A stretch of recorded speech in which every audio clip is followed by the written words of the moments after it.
Bonjour à toutes et à tous et merci beaucoup de vous joindre à nous grâce aux outils digitaux pour participer à cette réunion annuelle 2022 d'Arkea IS. Pendant une heure, un peu plus d'une heure peut-être, nous allons bien sûr revenir sur les actualités marquantes d'Arkea IS à travers l'année 2021. Nous évoquerons bien sûr les grandes tendances de marché macro-financières pour cette année 2022 qui débute et au-delà. Le monde est en train de changer, vous l'avez peut-être vous-même remarqué.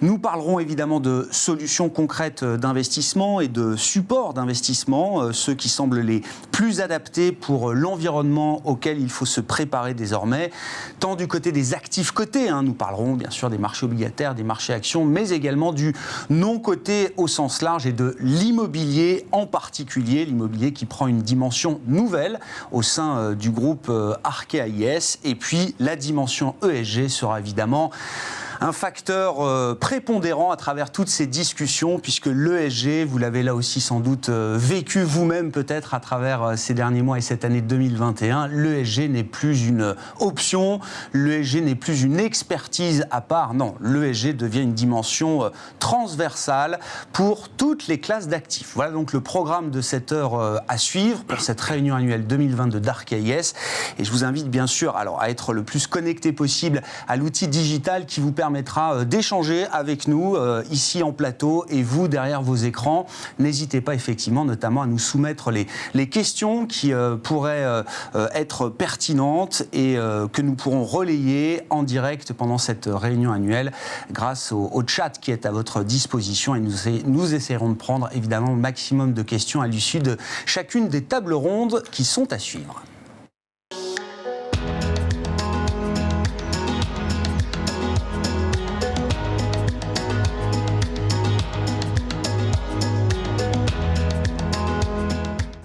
Et pour entamer cette réunion annuelle 2022 d'Arkea IS, c'est le président du directoire d'Arkea IS qui est à mes côtés en plateau, Sébastien Barre. Bonjour Sébastien. Bonjour Grégoire. Et merci beaucoup d'ouvrir avec nous cette réunion annuelle 2022, Sébastien. Ben oui, bonjour à toutes et tous, tous nos clients qui sont présents. Merci d'être connectés sur cet événement digital une nouvelle fois.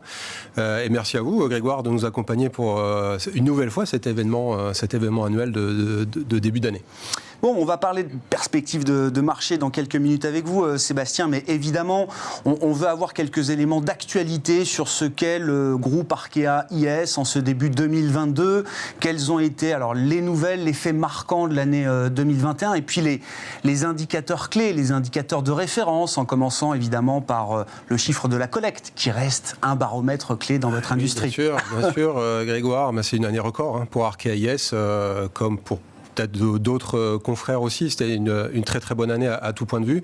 Du point de vue de la collecte, bien sûr, puisque les chiffres bruts sont les suivants. On était à 59 milliards en fin d'année dernière, enfin fin d'année 2020. On finit l'année 2021 à 70 milliards, donc c'est 11 milliards de plus, et 19% d'accroissement de nos encours, toutes nos entités confondues. Et puis si on prend un peu de perspective, il y a 5 ans, on était à 44 milliards. Ça fait 9% de croissance par an quand le marché fait 5, 19% cette année. Donc de ce point de vue-là, c'est une bonne collecte. Oui, c'est bien en absolu et c'est bien par rapport au marché également. Je crois que c'est bien aussi en relatif. Alors, c'est quoi les facteurs clés de succès ? Déjà, les performances de nos fonds, bien sûr. Et c'est grâce à ça que vous, nos clients, vous nous faites confiance et vous nous rejoignez. C'est grâce au fait qu'on sait se transformer petit à petit, et on continue de le faire dans un environnement, comme vous l'avez dit tout à l'heure, qui est mouvant et particulièrement en ce moment. C'est grâce à des éléments d'innovation aussi, entre des nouvelles classes d'actifs, des nouveaux produits. C'est ça en général qui fait bouger la collecte, on a pu le constater. Et puis tout simplement grâce à notre dynamisme et puis qui s'auto-entretient, le dynamisme des équipes, bien sûr, c'est un facteur clé de succès. Ça se retrouve dans leur recrutement par exemple. On dit toujours qu'il faut développer l'emploi dans les territoires. Si on était une entreprise cotée, on ferait partie des boîtes qui le cochent, puisqu'on a accueilli 45 collaborateurs l'année dernière, que ce soit à la banque privée, que ce soit dans les différentes entités entités de gestion qui sont représentées sur ce graphique, où l'ensemble des entités ont fait véritablement une bonne année. Je reviens sur la collecte, mais Federal Finance Gestion, c'est 4,5 milliards de collecte. Shellshare, c'est 1,5 milliard de collecte. Swen Capital, c'est plus d'1 milliard de collecte aussi. Donc vraiment une année 2021, pourvu que ça continue. Bon, dynamique positive dans la collecte, avec le facteur humain et l'indicateur du dynamisme du recrutement d'Arkea IS. Vous évoquiez également le développement commercial. Il y a le développement de nouvelles expertises aussi. Oui, ça permet les recrutements, c'est ça aussi. C'est bien sûr continuer nos expertises existantes qui fonctionnent bien, mais accompagner des nouvelles expertises. On a bien entendu, et on en parlera tout à l'heure, lancé l'expertise immobilière. On avait fait Silver Avenir il y a 2 ans. Ça a très très bien marché. Et puis est arrivé Arkea Real Estate et Arkea Reim, dont on parlera tout à l'heure, bien sûr. On a mis en place, on l'avait évoqué l'année dernière, mais ça y est, on a mis en place une plateforme de dette infrastructure. Donc là aussi, c'est 6 nouveaux collaborateurs à plein temps pour gérer cette nouvelle classe d'actifs. Et puis, tout un tas de produits en termes d'innovation. Pour nos réseaux de distribution, IS Protect, dont on a déjà parlé aussi, a largement rencontré son public. Dans le monde institutionnel, on a lancé des fonds de dette privés pour les caisses de profession libérale, par exemple, avec Proaction Rebond. Et puis, tout un tas de fonds pour accompagner la transition ESG, notamment, bien sûr, parce que c'est ça aussi l'année 2021, l'accélération sur l'ESG. Je crois qu'il y a 5 ans, on avait 2% de nos encours qui étaient labellisés, vraiment labellisés, au sens français ou équivalent du terme.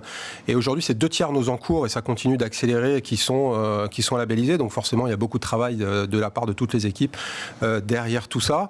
Et le tout en conservant une santé financière très importante, puisque c'est ça qui nous permet d'investir, de continuer de servir mieux nos clients, et puis bien sûr d'essayer de prendre les virages qui vont continuer à exister sur les marchés financiers. Bon, l'accélération de l'ESG, évidemment, quelque chose de transversal. En effet, on y reviendra très largement. Toutes les classes d'actifs sont concernées aujourd'hui par l'ESG et le thème de la durabilité, le thème de l'investissement responsable. Aujourd'hui, est-ce que d'ailleurs on s'applique à soi-même les recettes qu'on préconise d'une certaine manière, Sébastien ? Oui, bien sûr. Alors on a bien sûr, ça se retrouve fait partie aussi en interne. Oui, ça se fait. Alors d'abord, le groupe Arkea s'est doté d'une raison d'être, passera, je l'espère, à entreprise à mission, ce qui est quand même une marche vraiment très importante en avant, et ça touche toutes les entités du groupe évidemment, et nous en particulier, nous on demande à nos entreprises de faire des efforts, on se doit de le faire. On a lancé un mécénat dans l'éducation par exemple, et vous savez Grégoire que l'éducation à la finance est quelque chose qui à titre personnel me plaît beaucoup. Plus que jamais indispensable, et peut-être.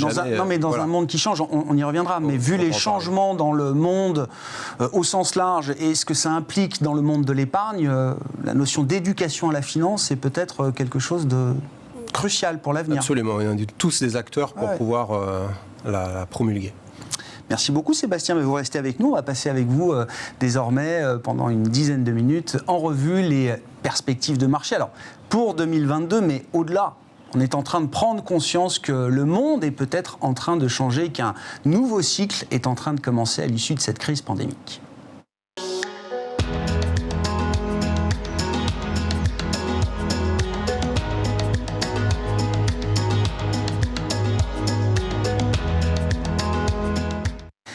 Et oui, parce que pour ces perspectives de marché, donc Sébastien Barbe, toujours à mes côtés, président du directoire d'Arkea IS. Sébastien, j'ai l'impression que la question des horizons de temps est un facteur clé. C'est-à-dire qu'il y a quand même ce qui se passe en ce moment. Évidemment, on parle du sujet de l'inflation, c'est la grande surprise de 2021, une surprise permanente à la hausse sur les indicateurs d'inflation, une persistance de l'inflation que personne n'avait vue, en tout cas telle qu'elle s'est déployée, un niveau d'inflation qui atteint des records historiques. Et puis, il y a la question quand même de l'horizon de moyen-long terme. Est-ce que le monde a changé à travers cette crise pandémique ? Comment vous raisonnez sur ces questions, et notamment déjà sur la question de l'inflation telle qu'elle se pose aujourd'hui, Sébastien ? Je crois que derrière cette question, il y en a deux en réalité, Grégoire. Il y a d'abord faire le tri dans l'inflation entre la partie conjoncturelle de l'inflation et la partie structurelle. Et ça, c'est une vraie question de moyen-long terme à laquelle propose d'apporter quelques éléments de réponse. Et il y a une question plus court terme qui est, face à ces chiffres-là, que vont faire les banques centrales, la Fed en particulier, mais aussi la BCE probablement dans un second temps. Et ça, j'ai envie d'évacuer cette question assez vite, parce que je sais qu'Hubert Lemoine, tout à l'heure, reviendra dessus. Mais surtout parce que d'abord, on ne connaît pas la réponse. Et je voudrais dire que finalement, une façon de résumer cette question, c'est pour la Fed, en tout cas, et pour M. Jérôme Powell, c'est le choix qu'il va devoir faire entre deux solutions. La première qui est probablement celle d'une erreur de politique monétaire assumée, mais qui viserait à remonter les taux de façon plus importante qu'anticipée il y a encore un mois ou même encore aujourd'hui. Ça, évidemment, pour les marchés financiers, ce serait un impact forcément défavorable. Ou la deuxième, qui serait, finalement, on va laisser un petit peu de temps au temps. J'ai la conviction qu'on va rentrer dans un cycle de révision à la baisse de la croissance et de révision à la baisse aussi de la partie inflation conjoncturel, donc le temps va jouer pour lui aussi, et donc c'est lui qui va devoir choisir entre ces deux solutions. Hubert Lemoine choisira son camp, je crois, tout à l'heure. Ouais. Est-ce que Jérôme Powell est devenu Paul Volcker, ou est-ce qu'il est resté Jérôme Powell? Paul Volcker, il est intervenu après vraiment des années d'inflation. Je pense qu'on n'en est pas, encore là, mais en tout cas, c'est effectivement la question de l'année 2022. On s'était dit il y a un bon mois que l'année 2022 serait forcément une année un peu, moi j'avais dit une année de respiration. Bon, voilà, on y est. Mais je préférais qu'on réfléchisse plutôt à l'inflation structurelle, pour essayer de mesurer un petit peu si c'est vraiment quelque chose qui va durer ou pas. Parce que je voudrais quand même qu'on revienne dans le contexte dans lequel on se situe. Ça fait longtemps qu'on parle du monde de la moderne monetary theory. Ensemble, Grégoire, depuis 2018, qui a réellement commencé en réalité au mois de mars, au moment du confinement, au mois de mars 2020. Et pour l'adage commun, c'est la planche à billets. Oui, c'est ça. Et la vraie planche à billets, celle qu'on utilise pour donner aux ménages ou aux entreprises. Ça a commencé seulement il y a 2 ans. Et je crois que quand on vit dans ce monde-là, il faut rappeler un peu les règles. La première, c'est que le déficit public n'est plus un problème. D'ailleurs, on parle toujours de la dette sur PIB, la France par exemple, et on voit les chiffres de dette sur PIB, il faudrait plutôt publier le chiffre de la dette moins ce qui est détenu par la BCE sur le PIB. Et là, on verrait que les chiffres n'ont pas tellement bougé. C'est ça la monétisation de la dette. Dans ce monde-là, ça veut dire aussi qu'on ne peut plus s'en passer. Il y avait dans les Échos, il y avait le directeur de l'Institut Sapiens qui, à un moment donné, j'ai bien aimé le titre, et a dit on est passé de l'État-providence à l'État-édredon. C'est ça, on y est, qu'on le veuille ou non. C'est moralement, le Covid a entraîné cette étape supplémentaire dans le cycle de la dette. Et puis, c'est une nécessaire, je crois, connivence entre les États et la Banque centrale pour maintenir finalement un contexte de taux réels négatifs.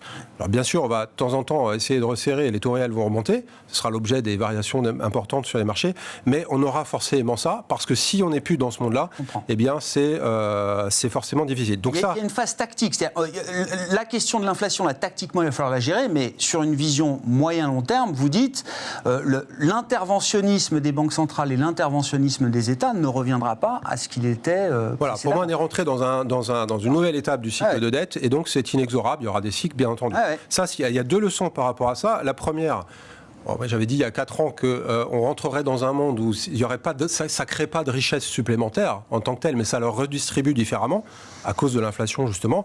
Le deuxième, évidemment, c'est qu'on a une reflation, j'ai envie de dire, par le dénominateur. Ça veut dire quoi? Ça veut dire, pour faire simple, le même gâteau, si on a beaucoup plus de pièces en euros pour diviser la valeur du gâteau, forcément, les prix montent. C'est parce que le dénominateur augmente. Ça, c'est une première phase, une première explication de la reflation structurelle. On pourrait dire que c'est une fuite en avant, parce que, on va imprimer plus d'argent, etc. Mais je trouve que c'est aussi, Grégoire, une formidable occasion pour nos économies de réorienter l'épargne ou la création monétaire vers des causes supérieures. Une qu'on connaît tous, qui est le réchauffement climatique, donc la transition énergétique nécessaire pour nos économies, tout le monde s'y met en réalité. Et il y a aussi des notions de politique sociétale, il y a aussi des notions de relocalisation de certaines chaînes de production. On sent bien qu'on veut vivre un peu différemment du monde d'avant. Là, j'entends cycle d'investissement. Alors voilà, et ça c'est très intéressant, parce que j'ai un graphique d'ailleurs qui permet d'illustrer sur l'âge moyen du capital. Ouais. Un graphique où vous noterez en abscisse qu'on revient à plus d'1 siècle. Si je m'intéresse à la courbe rouge, parce que c'est la zone euro, ce qu'on peut voir sur l'âge moyen du capital fixe dans les économies, c'est assez stable, entre 5 et 7 ans. Et puis finalement, la dernière fois que ça a beaucoup baissé, c'est un peu les 30 glorieuses. Après la guerre, on était un capital vétuste. Et puis avec le cycle d'investissement, pendant 30 ans, on a eu... rajeunissement, un renouvellement. De l'activité, donc positif pour l'activité. Et finalement, depuis 40 ans, si on regarde bien, et même un peu plus, le cycle, l'âge moyen du capital vieillit, alors que, ce qui veut dire qu'on fait de la finance, des rachats d'actions, par exemple, plutôt que d'investir, alors qu'avec l'économie numérique, on aurait même dû avoir un âge moyen qui diminue, puisque un ordinateur, ça ne dure pas 7 ans. Je veux dire, on n'a même pas eu ça. Et donc, moi, je trouve que le mélange de cette moderne monetary théorie, la planche à billets, plus ces causes qu'il faut qu'on épouse, c'est pas très difficile de dire qu'on risque d'avoir des courbes qui baissent dans l'avenir. Ça, c'est très bon pour l'activité. Mais par contre, bien entendu, c'est plutôt là aussi un élément reflationniste par les coûts, cette fois, pour nos économies. Il y en a un autre élément qui est la démographie. Parce que la démographie, si je prends ce graphique qui est ici, si on regarde que ce soit les pays développés en rouge ou que ce soit, si on en prend tous les pays d'Asie, notamment avec la Chine en bleu, si on regarde l'âge moyen, la population en âge de travailler, on a passé le point où ça se retourne. C'est-à-dire que dans le cycle d'avant, on avait toujours, pour une unité de travail supplémentaire, un nouveau travailleur qui arrivait quelque part. Et là, on se retrouve dans une situation où c'est l'inverse. Oui. D'ailleurs, on est tous confrontés à des difficultés à recruter. Le rapport de force a complètement changé. Exactement, en peu de temps, d'ailleurs. Et c'est pas forcément les 2 dernières années où on a dépensé beaucoup d'argent qui ont fait ça. Ça, c'est quand même plus prévisible, plus structurel. Ouais. Voilà. Alors évidemment, il y a l'Afrique qui est en jeu. Je laisse tout le monde avoir le débat. Est-ce que ça jouera ou pas ? Je ne suis pas sûr qu'aujourd'hui l'Afrique est dotée des mêmes avantages compétitifs qu'avait la Chine au début de ce cycle pour créer ça. Alors, et il ne faut pas faire l'erreur du Japon, parce que souvent ce qu'on dit, c'est qu'on a déjà un pays... Le vieillissement, c'est inflationniste. Oui, le vieillissement, c'est inflationniste. C'est-à-dire que l'erreur consiste à dire le pays le plus avancé, c'est le Japon. Ouais. Vous voyez bien que ça n'a pas créé d'inflation, mais c'est une erreur d'analyse très forte, parce qu'au Japon, ce qui s'est passé, c'est qu'ils ont tout mis en Chine. Et donc, ils ont délocalisé finalement leur inflation par la Chine, qui est quand même leur voisin et qui a connu ses propres 30 glorieuses, on va dire. Ouais, donc la baisse de la population en âge de travailler, c'est un facteur d'inflation. Et on constate, les salaires vont monter, c'est ça que ça veut dire. Ouais. Donc ça, c'est quand même un autre élément reflationniste qu'il faut avoir en tête, bien entendu. Qu'est-ce que ça implique ? Je reviens aux banques centrales, mais qu'est-ce que ça implique pour les banques centrales ? Vous parlez de la MMT, mais l'image que vous utilisez depuis plusieurs années, c'est celle de la grande série Netflix Casa de Papel, oui, c'est vrai. Sébastien. Donc l'idée, effectivement, de cette planche à billets, on tourne autour de la même idée. On en est où dans la série Casa de Papel ? On en est à quelle saison ? Et c'est quoi les enjeux de la saison du moment là pour Casa de Papel et la planche à billets ? Alors, il faut écrire la suite de Casa de Papel. On s'en lasse un peu des saisons, comme toutes les séries. Mais il faut écrire la suite de Casa de Papel. Et déjà, un premier constat. Moi, je pensais que ça répartirait les richesses différemment, avec cette reflation. Force est de constater que finalement, l'exploitation d'un taux réel négatif, c'est plutôt les gens qui ont de l'argent et les gens qui ont la capacité de le faire qui en bénéficient. Et ça a finalement encore écarté les richesses avec ceux qui sont plutôt en bas de l'échelle sociale, qui subissent à la fois l'inflation. Certes, ils peuvent avoir une hausse de leur salaire, mais ils en bénéficient quand même moins que d'autres. Donc ça, c'est un premier échec à ce constat. Et le deuxième constat, c'est que paradoxalement, si on se plonge dans l'histoire, c'est pas du tout la première fois que ça arrive, et en fait, ça se finit toujours comme ça. C'est-à-dire que quand on regarde les cycles longs de dette, alors pour l'Europe, les cycles longs de dette, on commencerait, je dirais, quelques années après la fin de la Deuxième Guerre mondiale. C'est pour ça que j'ai mis ce graphique-là, on commence toujours un grand cycle de dette, par en avoir plus du tout, parce que l'inflation avant ou les défauts ont fait qu'elle a disparu. On a souvent à ce moment-là un vrai leadership dans une société. En France, on a eu De Gaulle, et il y a eu des De Gaulle dans les autres pays, bien sûr. Et c'est là où on commence un vrai cycle de croissance, avec de l'innovation, une éducation forte, une culture de pays. On n'a pas beaucoup de ressources, donc elles sont plutôt bien allouées. En général, la compétitivité des pays est plutôt bonne à ce moment-là, et puis ça commence à accroître les revenus, et après on s'enrichit. Après on arrive à la phase un peu, ça dure 30 ans, 40 ans, on arrive à la phase un peu sympa, la phase du pic, où on a des places financières qui sont fortes, on est très fort en productivité, c'est là où on commence à faire quelques excès, et du coup, comme on s'est enrichi, on perd un peu en compétitivité. C'est là où on commence à voir un peu l'élargissement des inégalités entre les riches, ceux qui ont et ceux qui n'ont pas. Et puis c'est là, après, on commence le déclin. C'est là où on commence à avoir trop de dettes, puisqu'on a recours à l'endettement. Ça veut dire un endettement qui est par phase en forte hausse, à chaque crise notamment. Et puis on arrive à un moment où on se dit, là, de toute façon, on ne pourra plus la rembourser, la dette. Donc il va falloir la monétiser. Et c'est là où, le 13 mars 2020, on a basculé dans cette phase, la phase 14 sur mon graphique. Et après, les phases suivantes, elles existent dans l'histoire. C'est qu'on commence à avoir des conflits internes, et après, on commence à avoir une perte de la valeur du change. Et puis après, on se retrouve, quel que soit le président, on se retrouve avec un leadership qui ne peut pas trop s'en sortir. Et puis c'est là où on arrive à un temps long que vous décrivez, Sébastien. C'est pas 2022, c'est pas pour les mois qui viennent. Non, c'est pas 2022. Mais c'est un temps long. Oui, c'est intéressant de mettre quelques drapeaux, et ça n'engage que moi qui ai fait l'exercice avant de venir. On est tenté de mettre la Chine en haut quand même si on est dans la phase peut-être excès de la Chine. C'est la seule qui ne fait pas Casa de Papel, comme vous dites, globalement, Grégoire. L'Allemagne aussi n'est pas si mal placée parce qu'elle a refusé cette course à l'endettement. Mais après, on est plutôt les pays européens et les États-Unis quand même sur la pente descendante. La France... on est plutôt, moi j'ai mis le drapeau là, ça n'engage personne, ça n'engage que moi. Les États-Unis, ils sont déjà en conflit interne. Maintenant, entre les démocrates d'un côté et les républicains, ils ne s'entendent plus du tout. Et c'est toute la population qui est séparée. Et puis l'Italie, on peut mettre l'Italie, qui s'il n'était pas dans la zone euro, aurait quand même de sérieuses difficultés. Voilà. Donc effectivement, c'est pas très réjouissant, mais enfin, il faut se poser les questions de comment ça avance tout ça. Et justement là, pour ces économies avancées qui sont déjà avancées dans cette phase de déclin, c'est quoi les signaux de long terme à surveiller, Sébastien ? Eh bien, les signaux de long terme, paradoxalement, il y en a deux très forts. Le premier, c'est justement la gestion des inégalités dans un pays. Alors, pour le coup, la France, on est très bien positionné, paradoxalement, même si on a eu les gilets jaunes et on a eu d'autres événements de ce type-là. Ça, c'est un facteur qui évite de plonger trop vite derrière. Et paradoxalement, les États-Unis sont très mal positionnés. C'est un pays où les écarts de richesse sont très importants. Le chiffre, c'est le patrimoine médian d'un Américain, c'est $70 000. Le patrimoine moyen, c'est 460 000. Donc ça, c'est quelque chose de très fort, la polarisation des économies, puisque c'est là où ça peut générer derrière des troubles. Et puis le deuxième axe, c'est l'éducation, tout simplement. Là, la France est peut-être moins bien positionnée, mais c'est vrai que l'éducation, on en revient à ce point. C'est quelque chose qu'il faut vraiment préserver pour éviter de basculer dans la phase un petit peu difficile. On a encore du temps devant nous, bien sûr, mais c'est des signaux d'alerte. Les conséquences de ce constat, c'est... on est dans un monde où les taux vont remonter. Les taux réels, moi je pense, vont rester globalement négatifs, mais les taux vont quand même remonter avec la reflation. Donc ça, évidemment, pour les marchés, c'est un peu plus difficile comme environnement. Ce que je décris, c'est des nouveaux risques. Ça peut être politique, ça peut être interne, ça peut être géopolitique. On parle de guerre en Ukraine, par exemple, potentiel. Des risques de nature qui méritent dans les actifs financiers d'être intégrés quand même.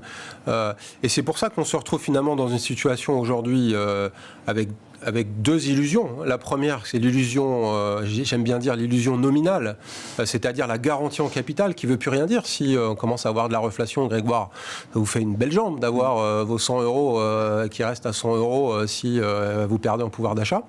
Ça, c'est la première illusion globalement. Et la deuxième, c'est finalement l'illusion des rendements faciles. Parce que forcément, c'est un contexte où il faudra se battre un petit peu plus, réfléchir un petit peu plus à ce qu'on achète, à la conception de nos produits. C'est aussi la chance pour des maisons comme Arkéa IS de s'exprimer dans cet environnement. On va parler des produits, évidemment, dans les prochaines tables rondes, mais déjà des questions. Et c'est vrai que alors, j'essaye de résumer les questions des clients partenaires qui sont avec nous. La question de l'allocation et la question de l'allocation stratégique. Est-ce que les allocations stratégiques des grands détenteurs d'actifs là, sont amenés à évoluer profondément, justement pour s'adapter à un monde reflationniste dans la durée? Ça, c'est déjà une question. Et puis, en parallèle, comment est-ce qu'on gère les actifs non-corps? Ou en tout cas, quels sont les actifs qu'on privilégie justement dans l'idée d'une allocation qui doit s'adapter? Si vous retenez mon point sur la reflation un peu structurelle, il y a déjà des actifs qui vont pas bien. Ces entreprises, les obligations typiquement des gouvernements avec des taux réels négatifs, c'est forcément plus difficile. Même les devises, quelque part, c'est un appel. Mon graphique est un appel à avoir du yuan contre du dollar. C'est un long trend. En 2022, je ne sais pas, mais c'est une longue tendance. Mais forcément, les grands allocataires d'actifs internationaux vont y penser et vont regarder la Chine différemment. Ça veut dire que dans les actions, c'est pas si mauvais que ça. Mais par contre, j'aime bien évoquer les actions en équipondéré. Parce que ça évite les surcroîts de pondération sur les valorisations très élevées aujourd'hui. Qui pèsent 50% d'un indice. Oui, dont une qui baisse aujourd'hui fortement. Ça évite ça, oui. Parce qu'il y a des entreprises qui arriveront à faire passer des hausses de prix. On sait pas, c'est un exercice difficile, on ne sait pas encore lesquelles, mais elles arriveront à faire ça. Et donc, forcément, votre épargne sera protégée plus avec des actifs comme ça. Sur l'immobilier, c'est pareil. Sur l'immobilier, il y a à boire et à manger. Et c'est vrai que nous, on a tendance à privilégier de l'immobilier, typiquement dans les métropoles de province, paraissent avoir un risk-reward, comme on dit dans notre jargon, plus intéressant. Mais là encore, vous évoquerez le sujet tout à l'heure. Donc les devises, qu'est-ce que je peux dire encore sur le non-coté? Sur le non-coté, c'est pareil. La prime d'illiquidité est quelque chose d'intéressant à capter, notamment quand on fait des allocations d'actifs long terme. Donc c'est pour ça qu'on est positionné sur la dette privée, c'est pour ça qu'on est positionné sur la dette infra, c'est pour ça qu'on est positionné sur l'immobilier aussi. Mais il y a aussi le private equity, et puis dedans, il y aura des belles choses, et puis des déceptions aussi, compte tenu des niveaux de valorisation, c'est certain. Rapidement, je vous pose la question de Didier, parce que je la trouve intéressante. Est-ce que vous avez un avis sur le devenir des monnaies virtuelles ? Puisqu'on parle d'allocation stratégique de long terme. Elle n'était pas prévue, cette question, mais bon, c'est les clients partenaires qui réagissent là. Bien sûr, merci Didier pour cette question. Les monnaies virtuelles vont changer le paysage, clairement. C'est ma conviction profonde. Là aussi, il faut faire le tri entre les monnaies virtuelles spéculatives. Chacun peut avoir son avis sur le Bitcoin, par exemple, ou s'il y a des monnaies un peu plus complexes comme l'Ethereum ou d'autres, ou toutes celles où il y a plein de délits d'initiés dans un jargon on en reparlera peut-être dans le futur. Mais par contre, c'est en train de changer le monde quand même, parce que il va y avoir les monnaies des banques centrales. La Chine, là encore, est en avance par rapport à ça. Donc le financement via ces monnaies-là, ça aura sur la finance, en tout cas, de vrais impacts. À titre personnel, s'il y avait du yuan numérique disponible, je serais très intéressé pour l'acheter. Bon, je crois que la réponse est claire. Alors, je sais pas. Votre intime conviction est plutôt que oui, ces monnaies virtuelles, que ce soit banque centrale ou autres, ou crypto, auront une place quelque part dans le monde demain. Absolument. Merci beaucoup Sébastien. Vous restez avec nous, Sébastien Barbe, qui va nous accompagner pour le reste de cette réunion annuelle 2022 d'Arkea IS. Je le rappelle, le président du directoire d'Arkea IS qui est avec nous en plateau.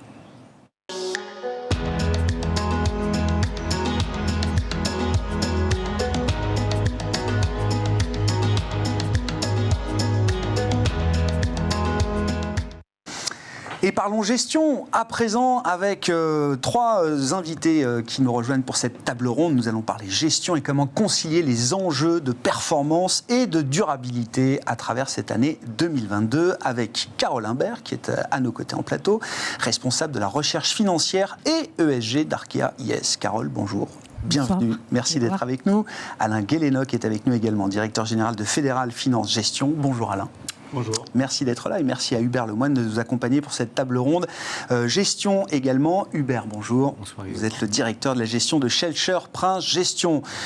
Alors, le constat des taux bas n'est pas nouveau, même s'ils ont tendance à remonter. On voit bien quand même que les classes d'actifs obligataires sans risque ont délivré des performances négatives, si je ne dis pas de bêtises, l'an dernier, en 2021.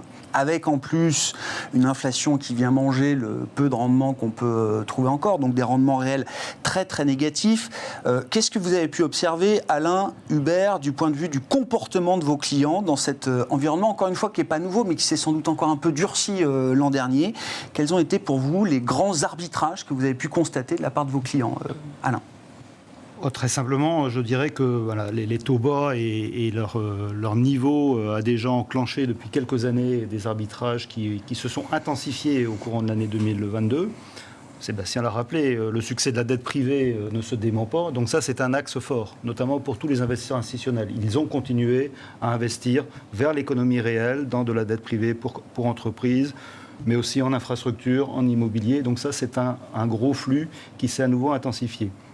De notre côté, et Hubert le confirmera aussi, on a eu quand même un gros axe d'investissement sur la partie haut rendement qui a été vraiment un axe fort, parce qu'on est vraiment dans cette quête de recherche de rendement, avec l'appel à une expertise en termes d'analyse financière et extra-financière. Donc ça, on en reparlera aussi très largement, mais ça a été, à mon avis, le second axe. Et puis le troisième axe, c'est aussi la poursuite de mouvements qui étaient déjà engagés, c'est plutôt la recherche, au moins de la part de clients institutionnels, plutôt d'une gestion action dite passive, avec une facilité de couverture pour pouvoir se protéger contre des mouvements excessifs de marché. Pour rappel, quand même, 2021, c'est des performances, par exemple sur le CAC 40 qui fait en moyenne 28%, c'est des performances qui vont de plus 74 à moins 35 entre les extrêmes. Donc c'est énorme. Et de ce point de vue-là, pour un investisseur institutionnel, avoir un fonds qui fait le benchmark, c'est une facilité de gestion. Donc ça a été plutôt privilégié encore en 2021. Voilà. Hubert, chez Sherprince Gestion, qu'est-ce que vous avez pu observer du comportement de vos clients sur l'année 2021 ? Effectivement, Grégoire, vous expliquiez que les clients étaient pénalisés par ces rendements réels très négatifs. On a vu des rendements obligataires à 10 ans délivrer une performance d'à peu près moins 5%. Si on corrige ça de l'inflation, si on ajoute l'inflation enregistrée en 2021, on est sur des rendements très négatifs. Ça marque les esprits, là, j'imagine. Ça marque tout à fait les esprits, et donc il fallait effectivement apporter des solutions à ces investisseurs. Et donc Alain l'a rappelé, il y a une volonté de la part des clients d'aller chercher une prime de risque supplémentaire, et donc une prime de rendement supplémentaire, bien entendu. Alors vous pouvez l'avoir au travers du high yield, vous pouvez l'avoir au travers de produits où justement il y a une prime d'illiquidité, donc la dette infra ou la dette privée, comme le rappelait Alain, mais il y a cette volonté permanente, effectivement, d'aller chercher une perspective de rendement plus sympathique, et inévitablement, il y a eu aussi cette bascule vers les actions. Alors, elle s'est opérée de façon plus ou moins rapide. Alain évoquait effectivement le fait que ce soit adressé au sein de Fédéral Finance Gestion au travers de stratégies actions très momentum.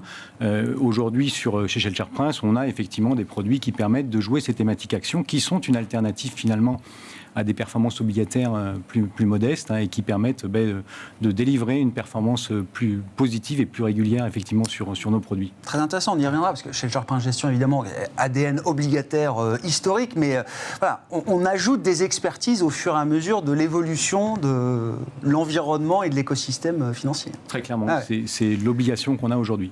Si on parle des actions précisément, Alain, alors qu'ont été les grandes gagnantes de 2021, vous avez rappelé la performance du CAC 40, on a vu même une génération peut-être de particuliers qui s'est intéressé aux actions comme jamais. Ça aussi, c'est quelque chose de très fort. Comment vous évaluez aujourd'hui la cherté des actions en ce début d'année, et qu'est-ce que vous pouvez nous dire des moteurs de performance fondamentaux ou techniques, peut-être d'ailleurs, qui sont encore valables peut-être devant nous ? On est dans une période qui est complexe. Sébastien l'a illustré tout à l'heure. On est dans une période de transition avec des banques centrales qui vont durcir leur politique monétaire, des soutiens budgétaires qui vont s'atténuer, une inflation qui est menaçante. Est-ce qu'on ne la sous-estime pas ? C'est toute la question. Et dans ce contexte-là, on a des valeurs qui sont sous-évaluées manifestement. Et il y a eu un réajustement de fait depuis le début de l'année sur des valeurs qui étaient vraiment très bien évaluées. Toutes les valeurs de croissance ont été réajustées. Aujourd'hui, quand on regarde un indice tel que l'Eurostoxx 50, le PER, il est de 14,5. Il a été au plus haut autour de 17. Donc on pourrait dire que le PER s'est abaissé. Il y a une cherté relative du marché qui est moins importante aujourd'hui. Donc là-dedans, on a peut-être des opportunités. Ça, c'est le premier point. Ensuite, quand on regarde le rendement des actions, et pour faire référence à ce que disait Hubert, le rendement des actions est relativement attractif, c'est-à-dire qu'il y a une prime de risque sur les actions qui protège globalement les actions. Bon, ceci étant, on va avoir une année compliquée, je pense qu'il faut le dire, avec beaucoup de disparités, des rotations sectorielles très rapides. Et qu'est-ce qu'on va essayer de capter ? Je pense qu'on va d'abord capter des entreprises qui ont du pricing power, c'est-à-dire qui sont capables, de par leur positionnement, de répercuter l'inflation, de maintenir des marges. Des entreprises aussi qui sont en mutation, c'est-à-dire qui réussissent la mutation technologique, sociétale qui est en cours, qui ont pris le bon wagon, qui sont dans le train et qui ne sont pas en train de le regarder partir. Donc ce sont ces entreprises qu'on va essayer de sélectionner. Autrement dit, par rapport à ce que je disais précédemment, gestion passive jusqu'à présent, 2021, c'était encore une année plutôt bonne pour la gestion passive. Cette année, très clairement, je pense que les gérants de stock picking marketing, les gérants, les bons analystes pourraient faire la différence. Et le complément analyse financière et extra-financière va vraiment avoir une grande valeur en 2022, ça j'en suis convaincu. C'est ça, des marchés plus dispersés, hein, j'entends souvent la dispersion et la nouvelle forme de correction. Donc beaucoup de dispersion, ça veut dire besoin de beaucoup d'expertise.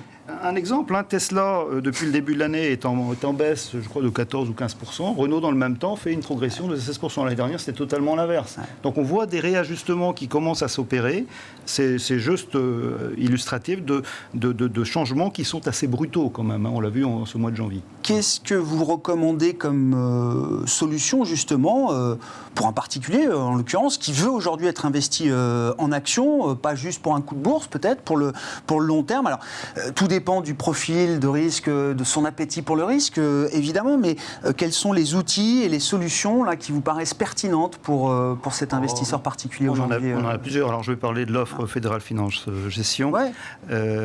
D'abord, le premier niveau sont les fonds à formule. Nous, on a des fonds à formule qui sont vraiment un réel savoir-faire depuis de nombreuses années. Alors, ce n'est pas une indexation sur la performance des actions, mais l'intérêt qui est versé est quand même dépendant des indices actions. Mais on a un track record là-dessus qui est extraordinaire depuis plus de 11 ans. On délivre une performance moyenne supérieure à 5% avec une maturité moyenne du fonds qui est de l'ordre de 3 ans. Donc ça, c'est vraiment du récurrent. Donc ça, c'est, on va dire, relativement sécure. Le deuxième niveau, on a créé l'année dernière, Sébastien en a parlé tout à l'heure, un fonds qui s'appelle AIS Protect, qui garantit en permanence 85% de la valeur indicative la plus élevée.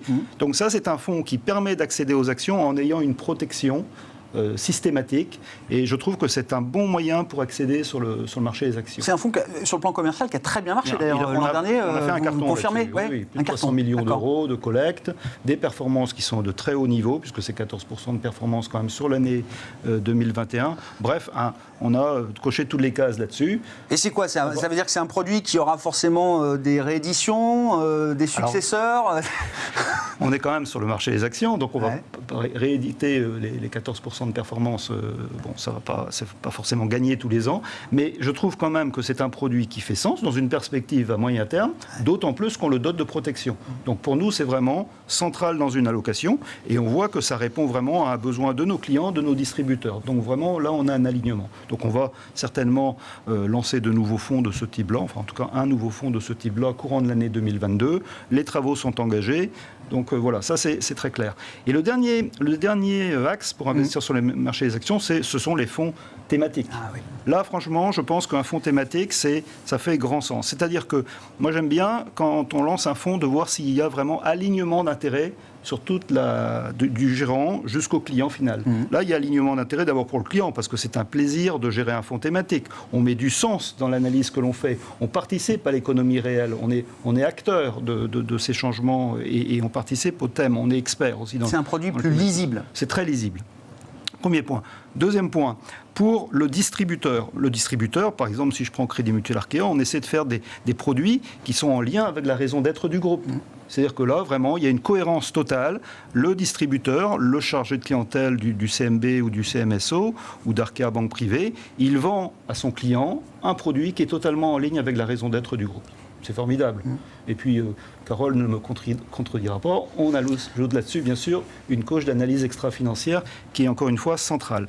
Et puis, le dernier point, c'est le client. Le client, quand il souscrit un fonds thématique, il met du sens. Il met de la vie dans son épargne. Il n'y a pas simplement une raison financière. J'investis sur un fonds thématique parce que je crois à cette thématique, parce que on va parler de Fédéral Transition Emploi, qui est notre fonds thématique du moment. Mais quand j'investis dans Fédéral Transition Emploi, j'agis pour l'emploi dans nos régions, j'agis pour la vitalité de nos territoires. Ça, c'est en ligne droite avec la raison d'être de notre groupe. Bon. Donc vraiment, on est, pour moi, totalement à l'aise. Alors, ça reste de l'action. Oui. Mais on sait où on met les pieds. On comprend peut-être un peu mieux où on met les pieds. Il y a une dimension supplémentaire. Ouais. Voilà, c'est ça le sens thématique. Effectivement, on donne du sens à son épargne aujourd'hui. Vous l'avez cité, Fédéral Transition Emploi. Donc c'est l'exemple d'un fonds thématique emblématique d'Arkea IS. Et écoutez à ce sujet Stéphane Le Gall, le responsable de la gestion action de Fédéral Finance Gestion, et Célia Johanny, analyste ESG justement chez Fédéral Finance Gestion, qui nous en disent un peu plus sur ce produit Fédéral Transition Emploi.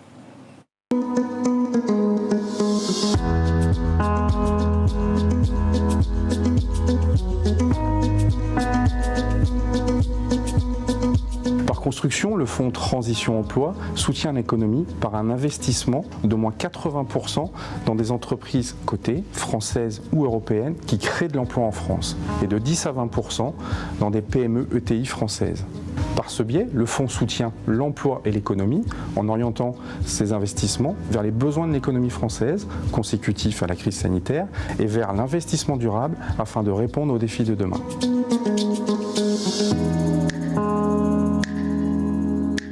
L'impact du Fonds fédéral Transition Emploi se mesure par la croissance des effectifs.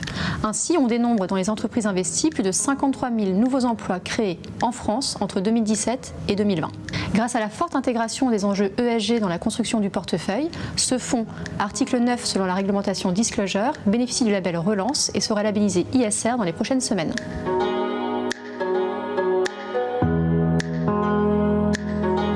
Les entreprises qui créent de l'emploi sont des entreprises en développement, des entreprises qui investissent et qui verront donc leur croissance augmenter dans les prochaines années. Ces entreprises seront en meilleure position, plus compétitives, plus à même de relever les défis de la transition énergétique et du développement durable. Leur valorisation en bourse pourrait donc être amenée à s'apprécier. C'est un atout fort pour faire face à une année boursière 2022 qui risque d'être, à mon sens, moins directionnelle et où la sélectivité sera la clé de réussite d'un bon investissement.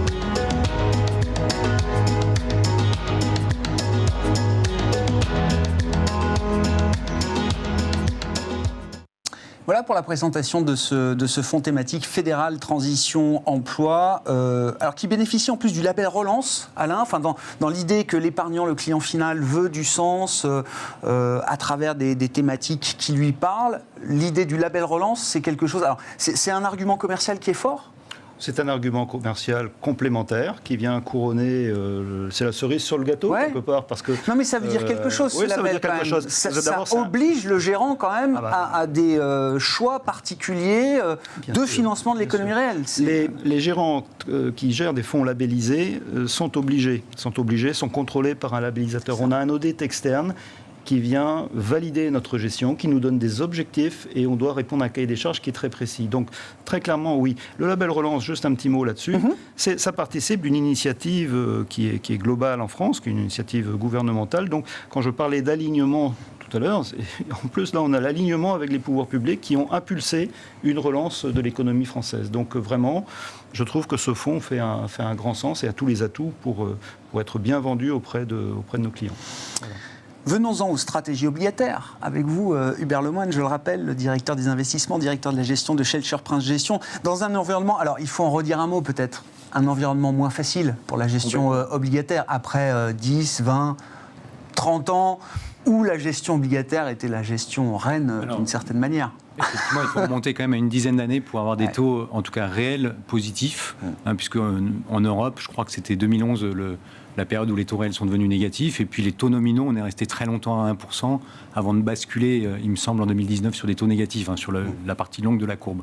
Donc effectivement, on a eu l'occasion, même si le problème est encore plus prégnant aujourd'hui, on a eu l'occasion, au travers de nos fonds, entre guillemets, de retour absolu, de s'adapter un petit peu à cette conjoncture de rendement obligataire très faible. Voilà. Et donc c'est effectivement quelque chose qui travaille chez Shelter. Si on réfléchit 2 secondes à ce qui est, et je crois que je voulais adresser un petit peu le point évoqué par Sébastien tout à l'heure, sur les problématiques d'inflation à court terme ou l'inflation à moyen long terme. Je crois que sur l'inflation à moyen long terme, il a évoqué tous les paramètres susceptibles de rendre plus durable cette inflation, et notamment le sous-investissement pendant plus d'une décennie de la part des entreprises, dans pas mal de secteurs. Sur l'inflation à court terme, ce qu'on peut constater, en tout cas, c'est que les banquiers centraux pilotent un petit peu à vue. Il y a peut-être une erreur de politique monétaire volontaire, en tout cas du côté de la Réserve fédérale américaine, avec après avoir eu une extrême accommodation pendant 2 ans, une volonté de reprendre un petit peu la main. Il y a peut-être aussi un message politique aussi, puisqu'il y a une inflation qui commence à piquer sur les ménages les plus défavorisés. C'est les ménages qui n'ont pas profité aussi de l'enrichissement au travers de l'épargne boursière ou immobilière. Et donc, bien entendu, il y a inévitablement cette volonté de ramener les salaires réels au-dessus de zéro. On est sur des croissances de salaires réels toujours négatives. Et donc, il y a une volonté quelque part de faire basculer le balancier de l'autre côté.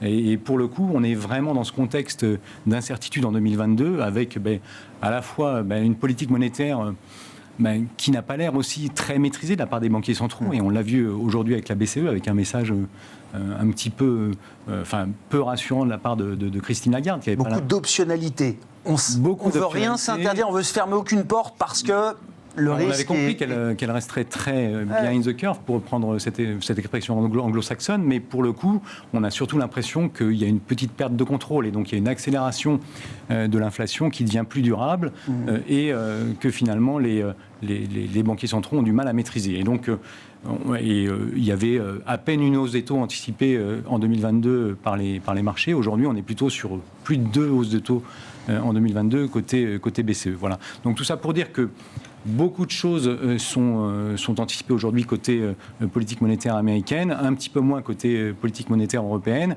Ce qu'on constate, c'est qu'au niveau de l'inflation, au niveau de la croissance économique, et Sébastien le rappelait, on aura peut-être beaucoup plus d'incertitudes en 2022 que les années précédentes. Et pour le coup, ça va être l'occasion, en tout cas, et Alain le précisait aussi, pour des stratégies de retour absolu, pour des stratégies obligataires peut-être un petit peu plus dynamiques et avec cette capacité à aller chercher un peu partout la performance, la capacité justement de délivrer cet objectif de performance positive. Justement, comment une société de gestion avec cet ADN obligataire historique, comme chez Shelcher Prince Gestion, s'est adaptée? Comment est-ce que la gestion s'est adaptée? Comment la gamme de produits s'est adaptée? Comment est-ce qu'elle a évolué également, alors, Hubert? On a effectivement, à partir de produits, alors on a gardé des produits donc de, entre guillemets, long only historiques, comme le high yield, qui pour le coup sont des stratégies de portage obligataire qui délivrent du haut rendement. Et donc, si votre sélection de titres est bonne, vous avez cette capacité à délivrer des performances qui sont plutôt bonnes historiquement. Et pour le coup, on a été obligé de basculer progressivement, effectivement, sur des stratégies de retour absolu, indépendantes de l'évolution du marché obligataire.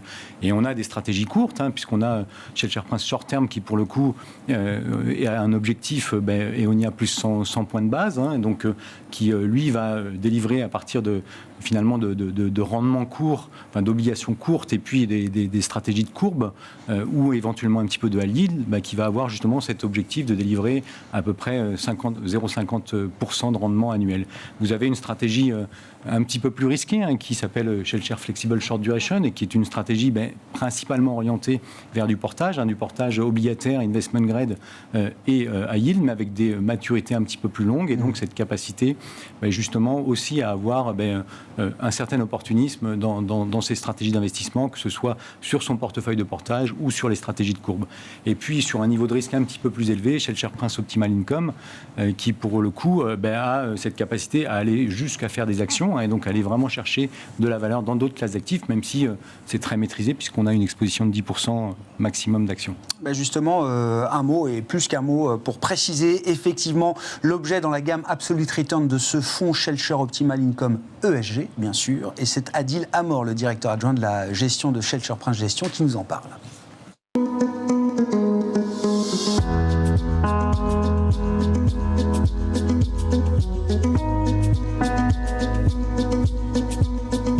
L'environnement de marché ambiant présente 4 caractéristiques fondamentales. 1. La cherté des actifs financiers. Nous adoptons une vue prudente et agnostique sur l'ensemble des classes d'actifs. 2. La rapidité et le raccourcissement des cycles d'investissement. Nous pilotons les portefeuilles grâce à une logique de stop and go. 3. L'incertitude croissante sur les performances des actifs financiers. Nous calibrons les portefeuilles de façon chirurgicale. Et 4, et pour finir, l'augmentation significative de la dispersion des performances au sein des actifs financiers. Nous en tirons parti grâce à un biais bottom-up marqué au travers d'une sélection idiosyncratique très forte.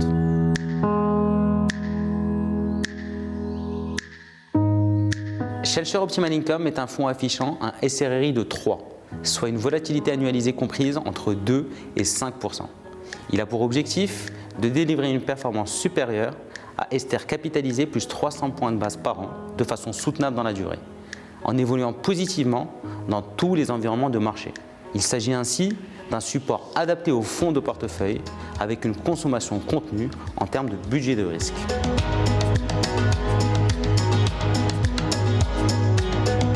Shelcher Optimal Income ESG est un support à levier de performance majoritairement obligataire permettant de générer de la performance dans un environnement de taux réels durablement bas. Il peut tirer son épingle du jeu dans un contexte de reflation structurelle. Le volet ESG est également central dans la gestion. Le fonds est article 8 au sens de la réglementation SFDR et l'objectif ultime que nous nous fixons est de mêler le financier et l'extra-financier, ce qui est totalement en phase avec la raison d'être de notre groupe Crédit Mutuel Arkea.